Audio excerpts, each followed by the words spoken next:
राष्ट्रवादी Congress party के अध्यक्ष शरद पवार ने बुधवार को भारतीय सेना द्वारा चलाए गए ऑपरेशन की प्रशंसा की और कहा कि भारतीय सशस्त्र बलों ने पहलगाम में पर्यटकों पर हुए आतंकी हमले का मुंह तोड़ जवाब दिया है।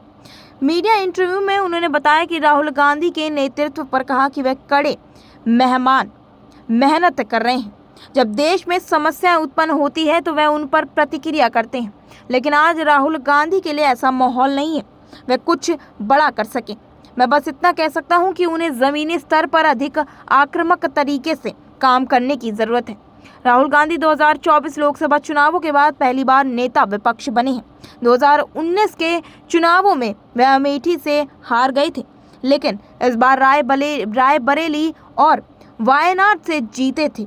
इसके बाद उन्होंने वायनाड सीट छोड़ दी थी। शरद पवार के अनुभवी नेताओं में से एक हैं और वे भारत के रक्षा मंत्री भी रह चुके हैं। पहलगाम हमले पर उन्होंने कहा कि जब तक कुछ गलत नहीं होता इतनी बड़ी घटना घटित नहीं हो सकती थी, लेकिन इस सवाल पूछे जाने का समय नहीं है। ये समय मिलकर काम करने का और भारत सरकार को पूर्ण सहयोग देने का है। उन्होंने भारतीय सशस्त्र सेना के पीओके और पाकिस्तान में किए गए स्ट्राइक की तारीफ की। उन्होंने कहा, मैं भारतीय सरकार द्वारा उठाए गए कदमों के साथ बहुत खुश हूं। शरद पवार ने कहा कि देश के लोग कार्रवाई की मांग कर रहे हैं, मगर जल्दबाजी करना सही नहीं है।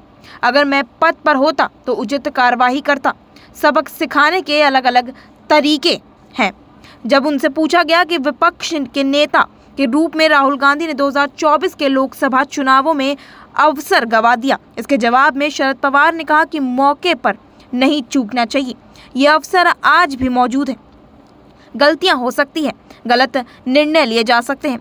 आज भी यदि हम विवेक से काम लें तो वे अवसर आपस आ सकते हैं। उन्होंने आगे कहा कि राहुल गांधी कड़ी मेहनत करते हैं। जब देश में समस्या उत्पन्न होती है तो वे उन पर प्रतिक्रिया करते हैं, लेकिन आज राहुल गांधी के लिए ऐसा माहौल नहीं है कि वह कुछ बड़ा कर सके। मैं बस इतना कह सकता हूं कि उन्हें ज़मीनी स्तर पर अधिक आक्रामक तरीके से काम करने की ज़रूरत है। सिर्फ राहुल गांधी ही नहीं बल्कि सभी विपक्षी दलों को ऐसा करने की ज़रूरत है।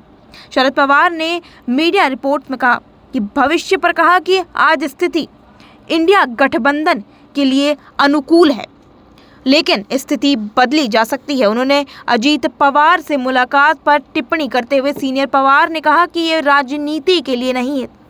शैक्षिक स्थानों और संस्थानों सहित कई ऐसी संस्थाएं हैं जहां हम अजीत पवार, एनडीए और वामपंथी दलों के साथ काम करते हैं और हम ऐसा करना जारी रखेंगे।